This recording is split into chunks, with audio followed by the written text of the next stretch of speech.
তোমরা কারা কারা ঝালমুড়ি খেতে ভালোবাসো গো? আমার তো ঝালমুড়ি খেতে ভীষণ ভালো লাগে। আমাদের এখানে একটা কাকু বসে ঝালমুড়ি বিক্রি করতে, আর আমি যখনই তার কাছে ঝালমুড়ি কিনতে যাই আমার একটাই দাবি থাকে, তুমি ঝালমুড়ির মধ্যে আর কিছু দাও আর না দাও বাপু, ওই তেঁতুলের মিষ্টি আচারটা কিন্তু দেবে। ঝালমুড়ির মধ্যে ওই টক মিষ্টি আচারটা পড়লে ভীষণ ভালো খেতে লাগে। তবে এখন তো সন্ধ্যাবেলা, এখন ঝালমুড়ি কাকুকে কোথায় পাবো?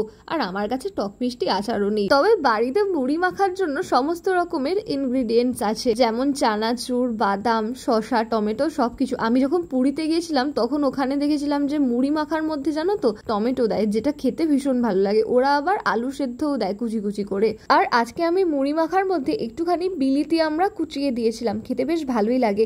অ্যাকচুয়ালি ট্রেনে বিক্রি হয় ঝালমুড়ি, ওর মধ্যে গরমকালে না কাঁচা আম দেয় কুচিয়ে, তবে আমি আমের পরিবর্তে বিলিতি আমরা দিয়েছিলাম। আর ওই মিষ্টি তেঁতুলের আচারের পরিবর্তে একটুখানি পুদিনা পাতা আর ধনে পাতার চাটনি দিয়েছিলাম। মায়ের আর দাদার এভাবে মুড়ি মাখাটা খুব পছন্দ হয়েছিল, আমারও বেশ ভালোই লেগেছিল।